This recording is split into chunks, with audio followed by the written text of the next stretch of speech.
What's up YouTube? My name is Gleevy and I'm a Twitch streamer with over 150 hours played in Valheim.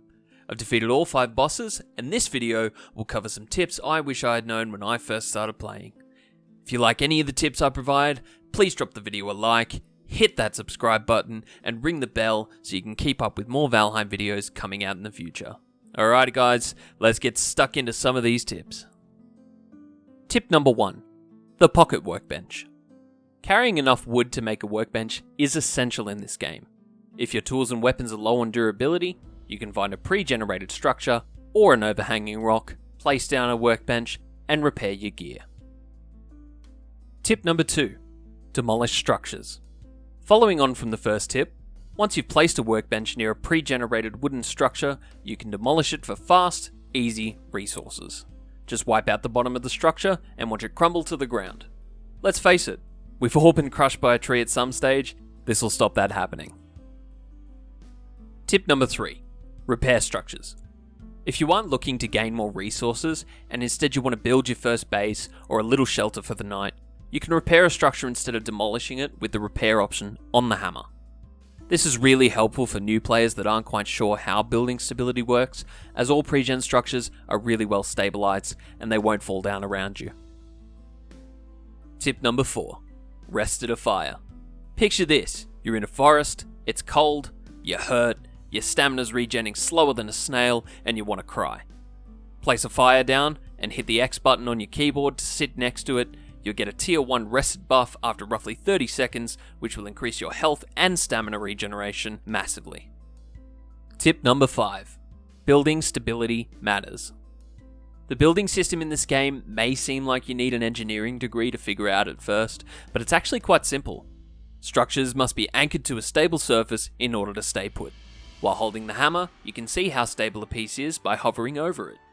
Blue means it's as stable as it can get, green is great, yellow is okay, orange is pretty weak, and red means that the next piece that you place will break. Tip number 6. Smoking is bad. Fires in this game have a pretty unique mechanic. They produce smoke which can choke you if it can't escape from a structure.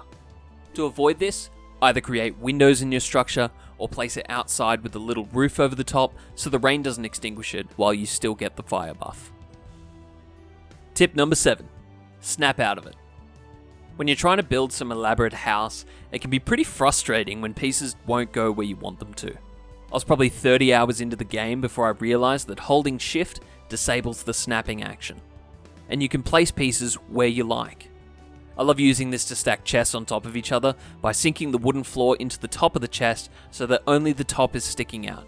Then you can place a chest on the floor above and make a chest wall.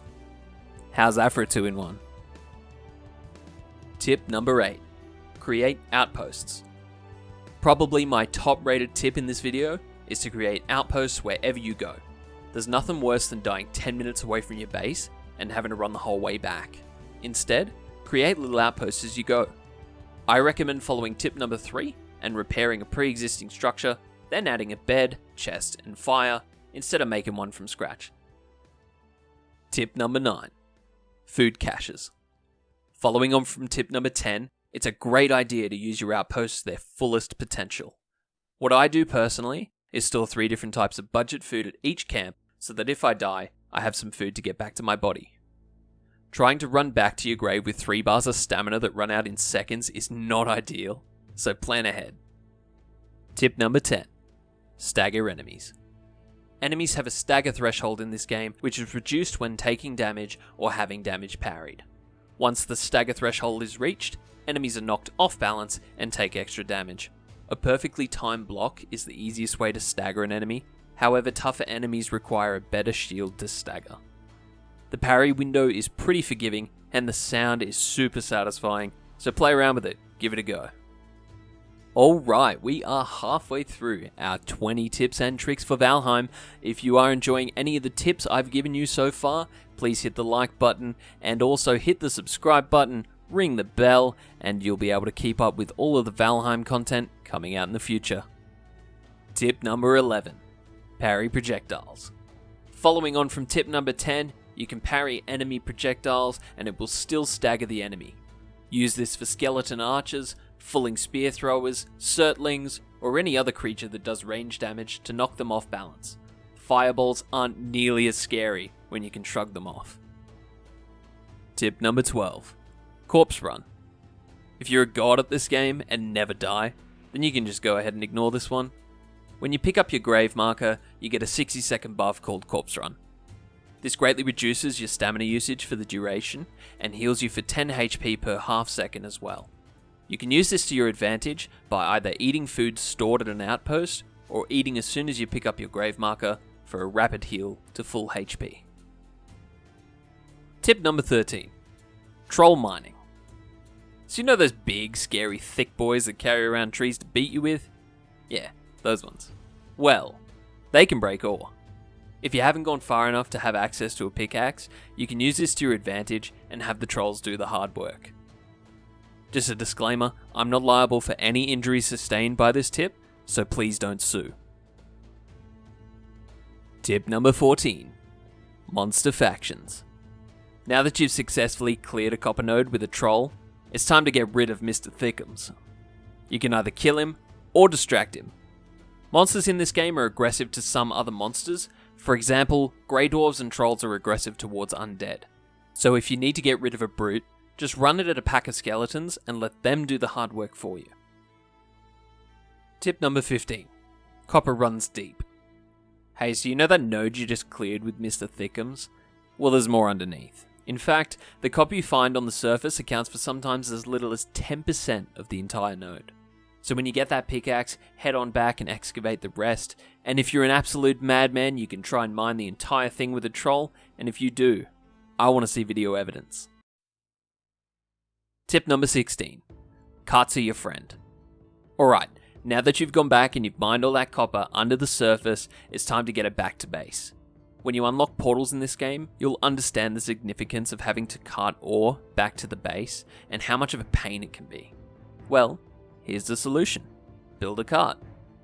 Handcarts get harder to pull the more weight you have in them, so you may need to flatten a road back to base before you cart it back. You can also use this tip for woodcutting too, or any other resource you want to transport. Tip number 17. Pocket portals. This tip is pretty self-explanatory. Carry around enough wood and resources to make a workbench and a portal, and you'll be able to head back to base to dump your loot, provided you're not trying to teleport bars or ores. Just be careful where you put your portal, as monsters can attack and destroy them. Tip number 18. Use ladders. Ladders are one of your best tools in this game. If you're having trouble building a roof, you can use the ladder to get you to the right height. However, my personal favourite use for them is to reach those big old squishy green things on the trees which give you guck. Tree houses are pretty amazing too, and ladders are essential to build one. Tip number 19. Boat delivery. So by this stage of the game, you should have access to a boat and a portal. We mentioned earlier that structures can be destroyed to refund their materials, but you can do the same thing with carts and boats. Because you can teleport nails, a quick way to get your boat from one place to another is to cut it down, grab the materials, teleport to where you want it, and place it back in the ocean, ready to sail off into the sunset. Tip number 20. Be comfortable. The rested buff in this game lasts for a different duration depending on how comfortable you are when resting. So far the max tier I've managed is 9, which gives a rested bonus that lasts for 16 minutes. There are a few things which influence your comfort level: having a bed, a fire, rugs, and the material type of the structure that you're resting in. Play around with it and see how high you can get it, and let me know in the comments below. For those of you that stuck around to the end of this video, we have a bonus tip. This is something my friends and I discovered ourselves, and which I like to call the Uber cart. You know how carts get harder to pull as they get heavier? Well, you can get around this by having someone stand on top of the cart, take its inventory, then have the other person pull the cart. The person standing on top of the cart only needs to make minor adjustments to stay in place, and the cart will move at full speed. I've seen some sneaky stuff on Reddit to get around this, including one where you turn on PvP and harpoon drag the person pulling the cart, but I haven't tried it myself, so give it a shot, let me know the results. And that brings us to the end of my 20 tips and tricks for Valheim. If you liked the video, please give it a thumbs up. click the subscribe button and ring the bell to keep up with future content. And let me know in the comments below which your favourite tip was. And if you have any tips of your own, leave a comment. Until next time.